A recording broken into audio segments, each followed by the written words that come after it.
যদি মুসলমান সহ্য হতো তাহলে একজন হাফেজ, একজন ইমামের ছেলেকে দিনের বেলা প্রকাশ্যে কতল করে মারত না, কুপিয়ে কুপিয়ে মারত না। যদি কেউ মুসলমানকে সহ্য করতে পারত তাহলে একজন মসজিদের ইমামকে কেউ কোনদিন কুচি কুচি করতে পারত না।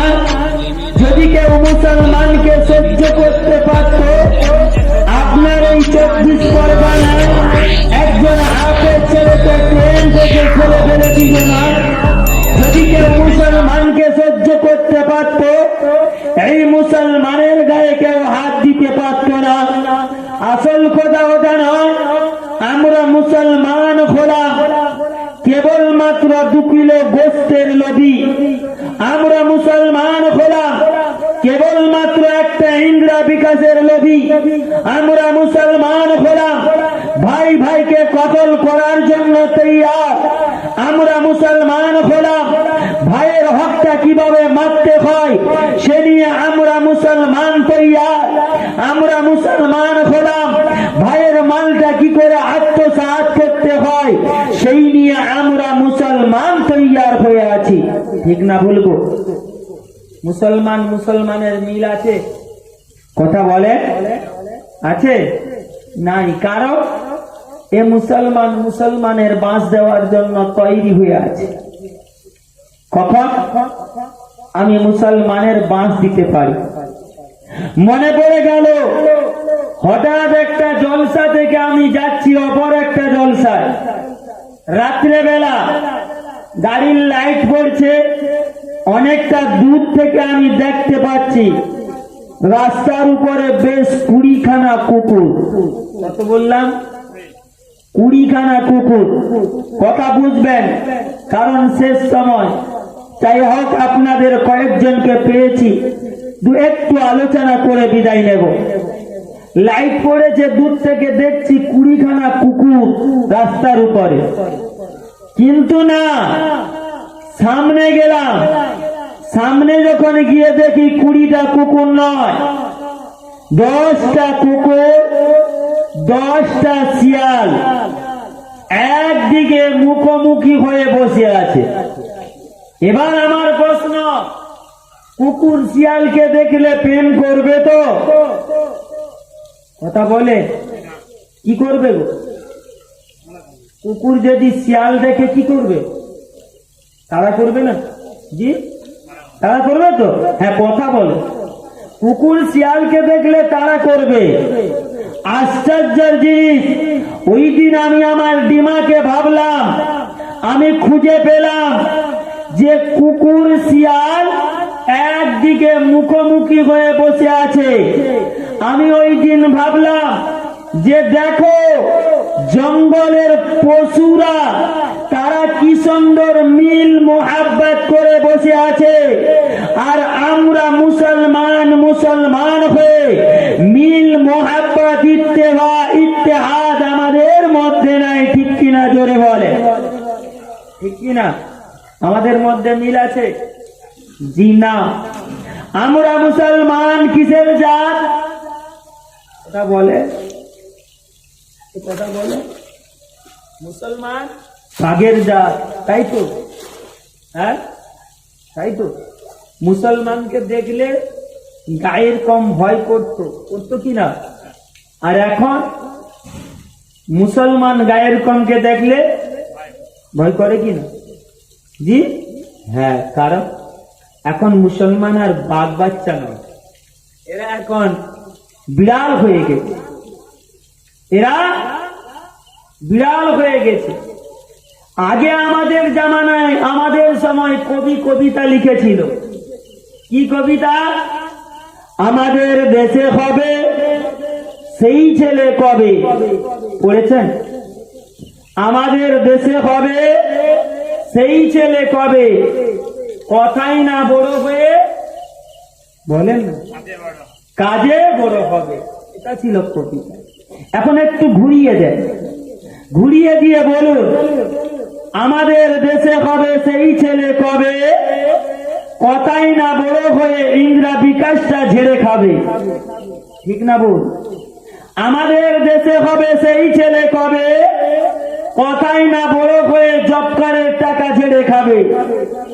আমাদের দেশে হবে সেই ছেলে কবে কথাই না বড় হয়ে মিড ডে মিলের চালটা চুরি করে খাবে, ঠিক না বলবো? হচ্ছে কি হচ্ছে না? আমরা মুসলমান, আমরা ইমানদার। আমার বাপ ছিল মুসলমান, আমার বাপ ছিল ইমানদার, আমার দাদু ছিল মুসলমান, আমার পরদাদু মুসলমান, তাই আমি আপনি হলাম মুসলমান। মরণ হবে কি হবে না? হবে, সকলেই মরবেন, বিশ্বাস আছে? কুল্লু নাফসিন যায়িকাতুল মাউত, মউত সকলের হবে। আমাকে আপনাকে মৃত্যুর স্বাদ গ্রহণ করতে হবে। মৃত্যু কখন হবে কেউ বলতে পারবে? পারবে না। ভাই আমার, দোস্ত আমার, আপনার এইখানে পাশাপাশি কেউ এসে খবর দিল আজরাইলকে দেখা যাচ্ছে। হ্যাঁ ভাই, আপনারা আজরাইলকে দেখতে যাবেন না এখানে থাকবে? যাবেন না, কারণ আজরাইল বড় ভয়ঙ্কর। গেলে যদি জান কবজ করে নেয়, রূহ কবজ করে নেয়, ঠিক কি না? কেউ যাবে না, সবাই বসে থাকবে। যাক গে, আজরাইল দেখা যাচ্ছে, যাক, যাবো না।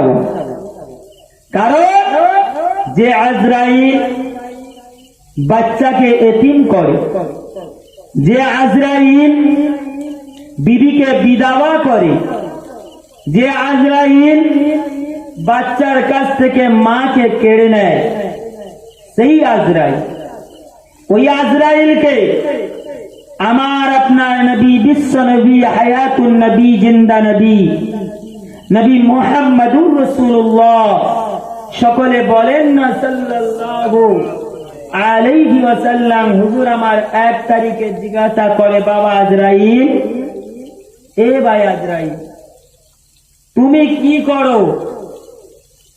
তোমার লাইলাতুল কদরের দিনে কি হয়?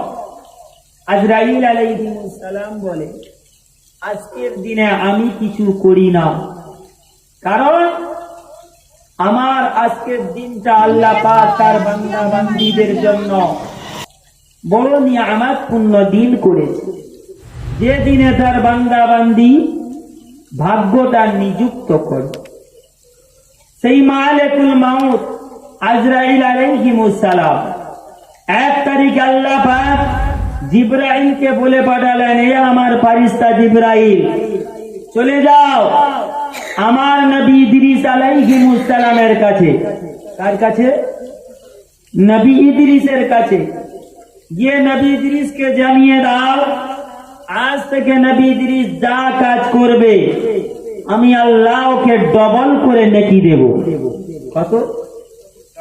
ডবল। আল্লাহ পাকের মালাইকা ফারিস্তা হযরত ইদ্রিস আলাইহিস সালাম, হযরত জিবরাইল আলাইহিস সালাম নবী ইদ্রিসের কাছে এলেন। এসে বলতে লাগলেন, আল্লাহ পাকের নবী ইদ্রিস আলাইহিস সালাম, আমাকে আল্লাহ বলে পাঠালো আজ থেকে আপনি যা কাজ করবেন আমার আল্লাহ ডবল করে নেকি দেবে, সওয়াব দেবে। নবী ইদ্রিস জিজ্ঞাসা করলো, ভাই জিবরাইল, আপনি কি বলতে পারেন আমি হায়াতে কতদিন বাঁচব? কি বললে? আমি হায়াতে কতদিন বাঁচব? ওই সময় মালিকুল মাউত আল্লাহ পাকের বড় ফারিস্তা হযরত জিবরাইল আলাইহিস সালাম আল্লাহর নবী ইদ্রিস আলাইহিস সালামকে বলতে লাগলো, ও নবী ইদ্রিস আলাইহিস সালাম, আপনি আজ থেকে যা কাজ করবেন আমার আল্লাহ পাক আপনাকে ডবল করে নেকি দেবে। ওই সময় নবী ইদ্রিস বলেছিল, ও আল্লাহ পাকের বড় ফারিস্তা, ও আল্লাহ পাকের মালাইকা ফারিস্তা, আপনি কি বলতে পারেন আমি নবী ইদ্রিস আলাইহিস সালাম কতদিন হায়াতে বাঁচবো? ওই সময় জিবরাইল বলেছিল, ও নবী ইদ্রিস আলাইহিস সালাম আমি তা বলতে পারবো না, কারণ এই কথা বলতে পারে আমার ভাই মালিকুল মাউত আজরাইল আলাইহিস সালাম। ও আল্লাহর নবী জিবরাইল আল্লাহর নবী ইদ্রিস আলাইহিস সালাম, কারণ আমার ভাই আজরাইল আলাইহিস সালাম ওর কাছে কার কবে মৃত্যু হবে ওর কাছে লিস্ট দেওয়া হয়, ওর কাছে লিস্ট দেওয়া হয়, ও বলতে পারবে কার কবে মৃত্যু হবে, ঠিক না ভুল? আজরাইল বলতে পারে।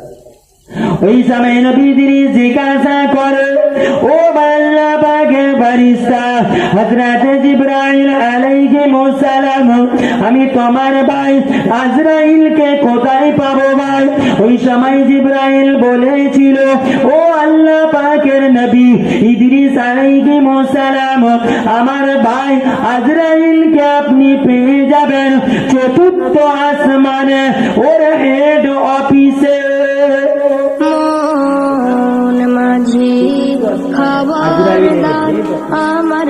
আমার ভাই আজরাইলকে পেয়ে যাবে। ওই সময় আল্লাহ পাকের নবী ইদ্রিস আলাইহিস সালাম বলতে লাগলো, ও ভাই জিবরাইল আমি চতুর্থ আসমানে কিভাবে যাব? চতুর্থ আসমানে আমি কিভাবে যাব?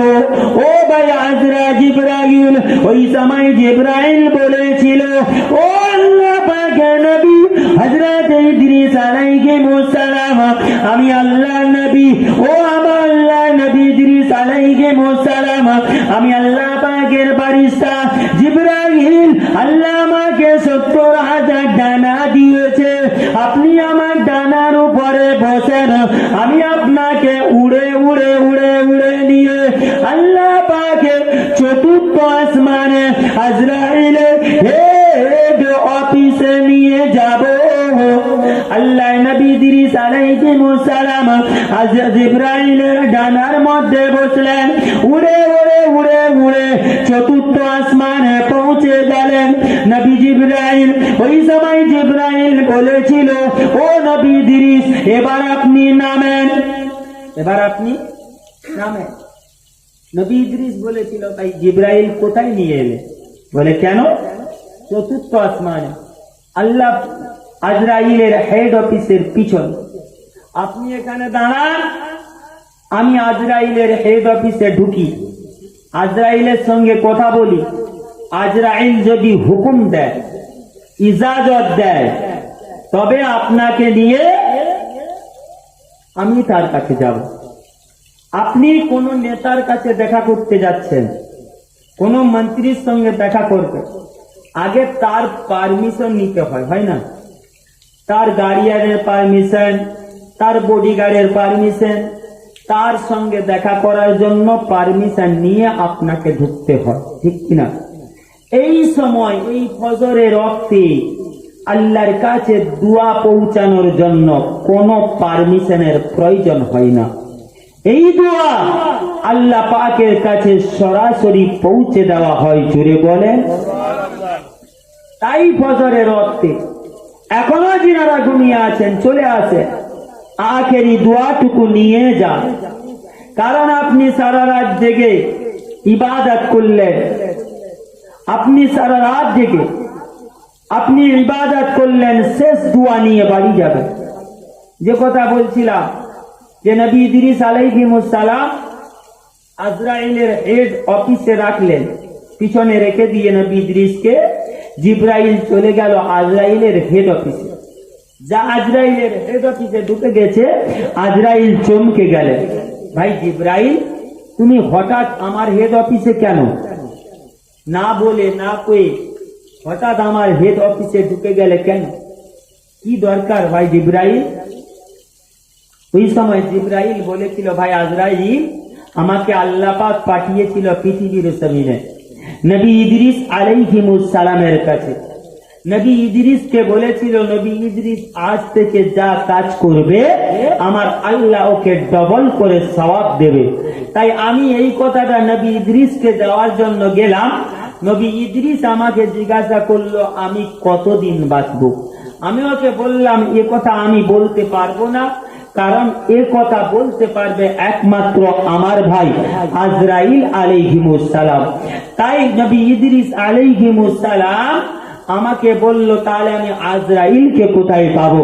ওই সময় আজরাইল বলেছিল, ভাই জিবরাইল এখন আপনি বলেন তো নবী ইদ্রিস কোথায় আছে? নবী ইদ্রিস কোথায়? আপনি কোথায়? আপনার মৃত্যু লেখা আছে, আপনি ওখানে যাবেন? আপনার মৌতটা যেখানে হবে আপনি যাবেন না আপনাকে আল্লাহ ওই জায়গায় পৌঁছে আপনার রূহটা কবজ করবে? কোথাও কিছু নাই।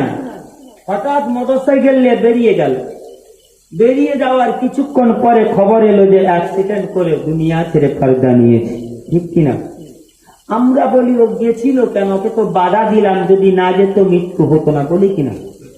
দোষটা আমরা তার উপরে চাপিয়ে দেয়, কিন্তু না, তার মা ওইভাবে লিখা আছে, ওইখানে যাবে, গিয়ে তার মৃত্যু হবে। তাই আজরাইল জিবরাইলকে জিজ্ঞাসা করছে, ভাই জিবরাইল নবী ইদ্রিস এখন কোথায়? বলেছিল ও চতুর্থ আসমানে আপনার হেড অফিসের পিছনে। কোথায়? আপনার হেড অফিসের পিছনে। ওই সময় আজরাইল বলেছিল, ও আল্লাহ পাকের মালাইকা ফেরেশতা হযরত জিবরাইল আলাইহিস সালাম একটু শুনে রেখে দাও, জেনে রেখে দাও, আল্লাহ পাক রব্বুল আলামিন প্রত্যেক দিন ফজরের পরে আমাকে একটা করে লিস্ট দেয়। আমি ওই লিস্টটা ধরি, ওই লিস্টে দেখতে থাকি কার কিভাবে মৃত্যু হবে, কার কার মওত রয়েছে। আমি ওই লিস্টটা দেখতে দেখতে দেখতে দেখতে দেখতে দেখতে দেখতে পেলাম ওই লিস্টের মধ্যে আল্লাহর নবী ইদ্রিস আলাইহিস সালামের মওত লেখা রয়েছে। আমি ওই লিস্টে দেখতে পেলাম আল্লাহর নবী ইদ্রিস আলাইহিস সালামের মৃত্যু লেখা আছে। ও ভাই মালিকুল মউত হযরত জিবরাইল আলাইহিস সালাম, ও আল্লাহ পাকের মালাইকা ফেরেশতা হযরত জিবরাইল আলাইহিস সালাম, আপনি কি জানেন আমি এইবার লিস্টটা দেখি কার কোথায় মৃত্যু লেখা আছে। কেউ গাড়ি চালাতে চালাতে অ্যাক্সিডেন্ট করে মরবে, কেউ মদ খেয়ে মরবে, কেউ নামাজ পড়তে পড়তে পড়বে, কেউ স্ট্রোক হয়ে মরবে, কেউ ভালো মানুষ ঘুমিয়েছে সকালে উঠে দেখবে ও মারা গেছে। ও আল্লাহ পাকের মালাইকা ফেরেশতা জিবরাইল আলাইহিস সালাম, আমি দেখতে লাগলাম নবী ইদ্রিসের কিভাবে মৃত্যু হবে। আমি দেখতে দেখতে দেখতে দেখতে দেখতে পেলাম নবী ইদ্রিস আলাইহিস সালামের মৃত্যুটা লেখা আছে চতুর্থ আসমানে আমার হেড অফিসের পিছনে। কোথায়? আমার হেড অফিসের পিছনে। আর নবী ইদ্রিস কোথায় আছে? কোথায় আছে গো? আজরাইলের হেড অফিসের পিছনে আছে তো? জি। ও ভাই জিবরাইল, আর আমি দেরি করব না, কারণ একটু আগে আমি দেখেছিলাম, আমি যখন দেখেছিলাম নবী ইদ্রিস আলাইহিস সালাম ওই দুনিয়া জমিনে বেড়াচ্ছিল, আমি আজরাইল চিন্তা করলাম এখন আজরাইল নবী ইদ্রিসের মৃত্যুর টাইম হয় না, এখন মৃত্যুর সময় হয় না। আর নবী ইদ্রিস চতুর্থ আসমানে এলো, আমার হেড অফিসের পিছনে এলো, আর আমি দেরি করব না, আমি চলে যাই, গিয়ে নবী ইদ্রিসের রূহটা কবজ করে নাই। তাহলে কার কোথায় মৃত্যু হবে, কে কোথায় মরবে, আমি আপনি তা বলতে পারবো। আল্লাহ পাকের বান্দা বান্দিরা, ও নবী পাকের উম্মত উম্মতিরা, আল্লাহ পাকের ফেরেশতা, আল্লাহ পাক জিজ্ঞাসা করে ফারিস্তারা ওরা আমি আল্লাহ ওরা কি আমাকে দেখেছে? ও রব্বি আল্লাহ, ওরা যদি আপনাকে দেখে নিত ওরা কোনোদিন নামাজ ছাড়তো না, ওরা যদি আপনাকে দেখে নিত ওরা কোনোদিন রোজা ছাড়তো না, ওরা কোনোদিন যাকাত ছাড়তো না, হজ ছাড়তো না। আল্লাহ পাক জিজ্ঞাসা করে, ও আমার ফারিস্তারা ওরা আমার নবীকে দেখেছে? ইয়া রব্বি আল্লাহ, ওরা আপনার নবীকে দেখে না। ওরা বলো আপনার আগের জামানার নবী, শেষ নবী, হায়াতুন নবী, জিন্দা নবী, নবী মুহাম্মদুর রাসূলুল্লাহ সাল্লাল্লাহু আলাইহি ওয়াসাল্লামের উম্মত উম্মতানিরা ওরা আপনার নবীকে বড় ভালোবাসে, ওরা আপনার নবীকে বড় মহব্বত করে, ওরা আপনার নবীকে বড় প্যার করে। আল্লাহ পাক জিজ্ঞাসা করে, ও আমার ফারিস্তারা তোমরা কি বলতে পারো ওরা আমার জাহান্নাম দেখেছে? ও রব্বি আল্লাহ, ওরা যদি আপনার জাহান্নাম দেখে দিত ওরা কোনোদিন নামাজ ছাড়তো না, ওরা কোনোদিন রোজা ছাড়তো না, ওরা কোনোদিন হজ ছাড়তো না, ওরা কোনোদিন যাকাত ছাড়তো না। ও রব্বি আল্লাহ, ওরা আপনার জাহান্নামকে দেখে নিলে ওরা সব সময় আপনার ঘর মসজিদে বসে বসে আপনার ইবাদতে লিপ্ত থাকতো। ওই সময় আল্লাহ জিজ্ঞাসা করে, ও আমার ফারিস্তারা তোমরা কি বলতে পারো ওরা আমার জান্নাতের আশা করেছে? ওরা কি আমার জান্নাতকে দেখেছে? আই রব্বি আল্লাহ, ওরা আপনার জান্নাতকে যদি দেখে নিত ওরা কোনোদিন নামাজ ছাড়তো না, ওরা কোনোদিন রোজা ছাড়তো না, ওরা কোনোদিন হজ ছাড়তো না, ওরা যাকাত ছাড়তো না, ওরা দান খয়রাত ছাড়তো না। ও রব্বি আল্লাহ, ওরা আপনার জান্নাতকে দেখে না। আল্লাহ পাক বলতে থাকে, ও আমার ফারিস্তারা তোমরা সাক্ষী থাকো, তোমরা সাক্ষী থাকো, কারণ দুনিয়াতে যেখানে আমার কথা হয়, আমার হাবিবের কথা হয়, যেখানে আমার জাহান্নামের আলোচনা হয়, আমার জান্নাতের আলোচনা হয়, কিতাবুল্লাহ আমি আল্লাহ আমার কোরআনের কথা আলোচনা হয়, ওই জায়গাটা হলো রিয়াজুল জান্নাহ, বেহেশতের বাগান।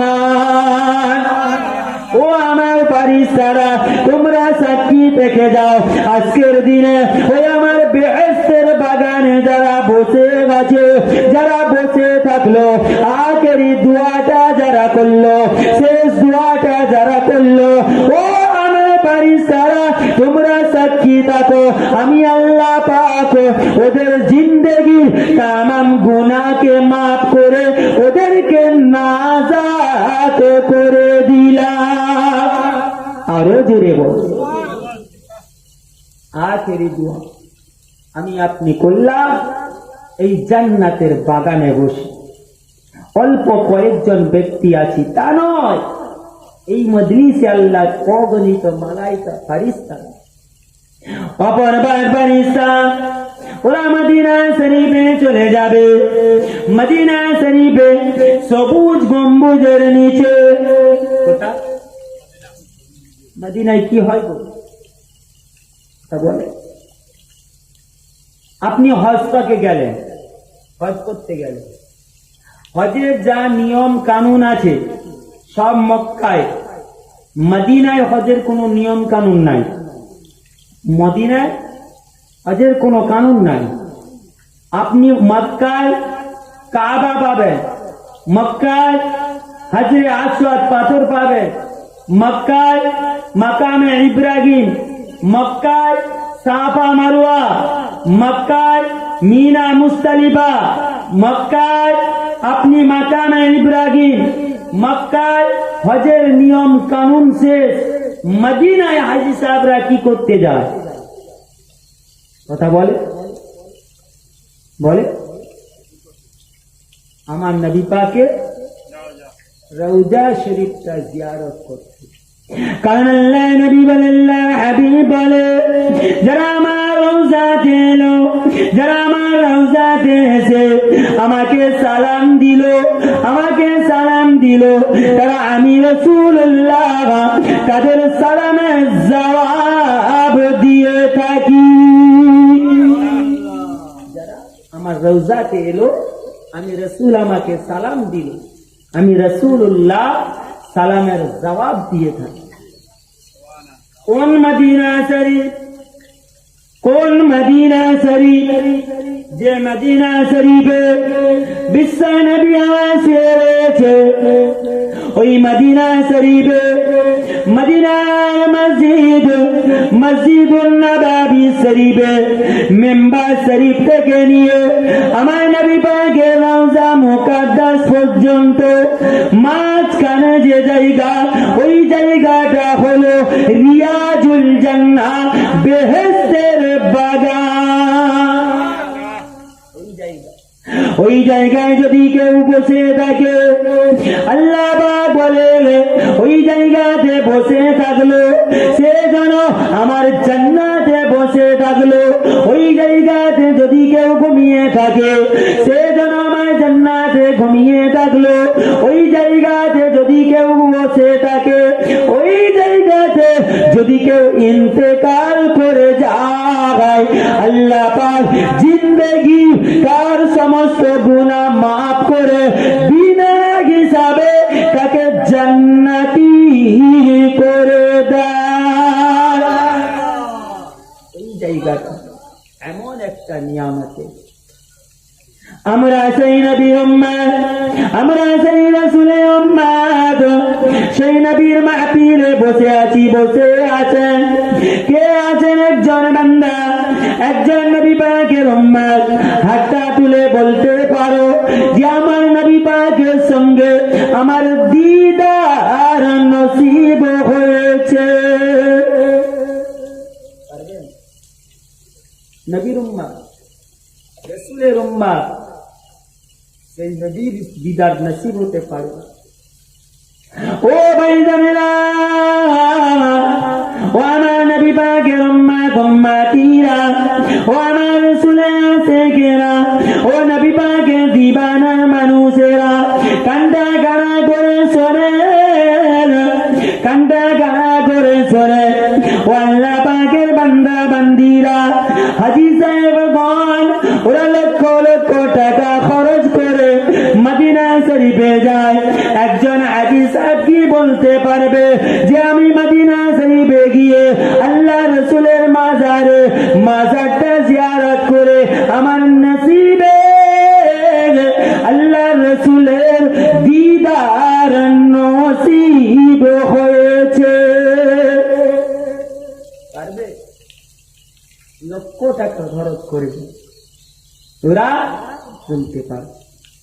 মনে পড়ে গেল আমার আপনার পীর মুর্শিদ ছোট হুজুর পীর কিবলা রাহমাতুল্লাহ আলাইহি হুজুর চিনেন?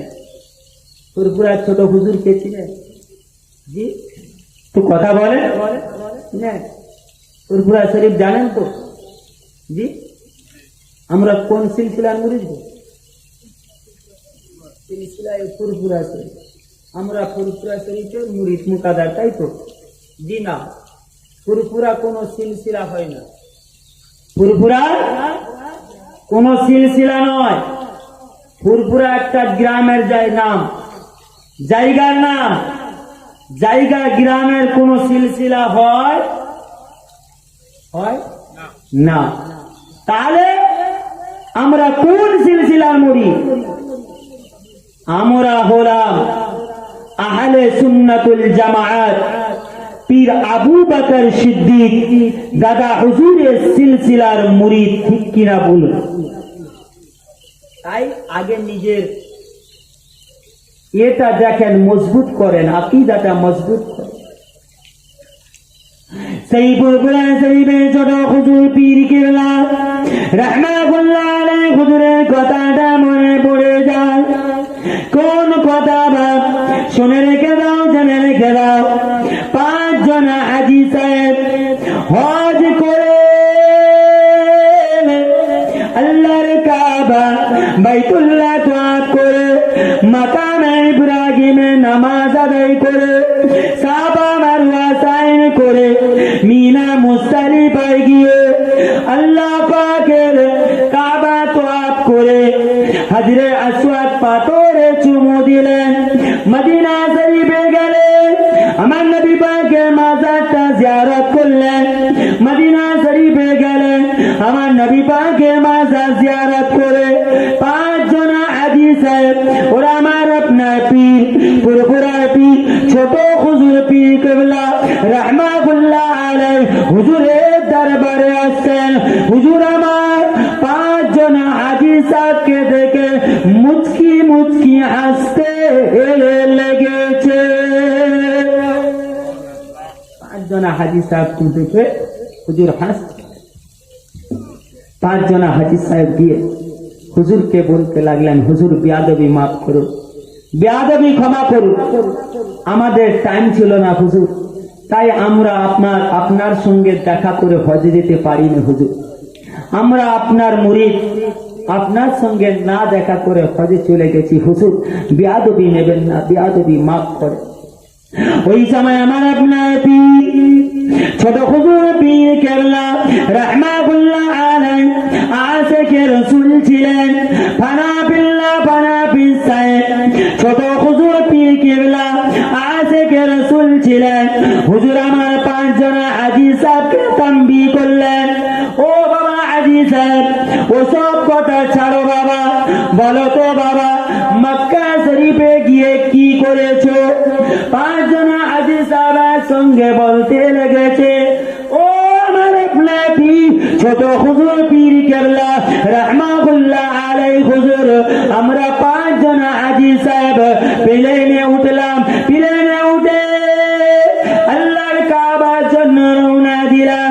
আমরা যখন রওনা দিলাম, আমরা যখন উড়ে উড়ে প্লেনে উড়ে যেতে লাগলাম, যেতে যেতে যেতে যেতে জিদ্দা এয়ারপোর্টে আমাদের নামিয়ে দিল। ওখান থেকে আমরা গাড়িতে চেপে আল্লাহর কাবাতে গেলাম, আল্লাহর কাবা তওয়াফ করলাম। আমার ছোট হুজুর পীর কিবলা, আয় আমাদের প্রিয় মসজিদ, শুনে রেখে দাও, জেনে রেখে দাও, কাবা তওয়াফ করার পরে হাজরে আসওয়াদ পাথরে চুমু দিলাম। হাজরে আসওয়াদ পাথরে চুমু দিয়ে মাকামে ইব্রাহিমে গিয়ে 2 রাকাত নামাজ আদায় করলাম। ওখান থেকে আমরা সাফা মারওয়া সাইন করলাম। ওখান থেকে গিয়ে আমরা হাজরে আসওয়াদ সাফা মারওয়া সাইন করে মিনাতে গেলাম, মুজদালিফায় গেলাম। ওখানে কুরবানি আদায় করলাম। কুরবানি আদায় করে হুজুর আমরা হজের কাজ সমাধা করে মদিনা শরীফের দিকে রওনা দিলাম। যেই না মদিনা শরীফের কথা বলতে লাগলো, ছোট হুজুর পীর কিবলা আশিকে রাসূল ছিলেন। ফানা বিল্লাহ ফানা বিসায় ছোট হুজুর পীর কিবলা আশিকে রাসূল ছিলেন। বাবা হাজী সাহেব বলো বলো, মদিনা শরীফে গিয়ে কি করলে? ওই সময় 5 জন হাজী সাহেব ডুকরে ডুকরে কাঁদে। আমরা মদিনা শরীফে রওনা দিলাম। মদিনা শরীফে রওনা দিয়ে আমরা 5 জন হাজী সাহেব এইবার মদিনা শরীফে মাজার মদিনায় পৌঁছে গিয়ে আমরা সালাম দিতে লাগলাম, আসসালাতু ওয়াসসালামু আলাইকা ইয়া রাসূলুল্লাহ, আসসালাতু ওয়াসসালামু আলাইকা ইয়া হাবিবাল্লাহ, ইয়া সাইয়্যিদাল মুরসালিন, ইয়া রাহমাতাল লিল আলামিন।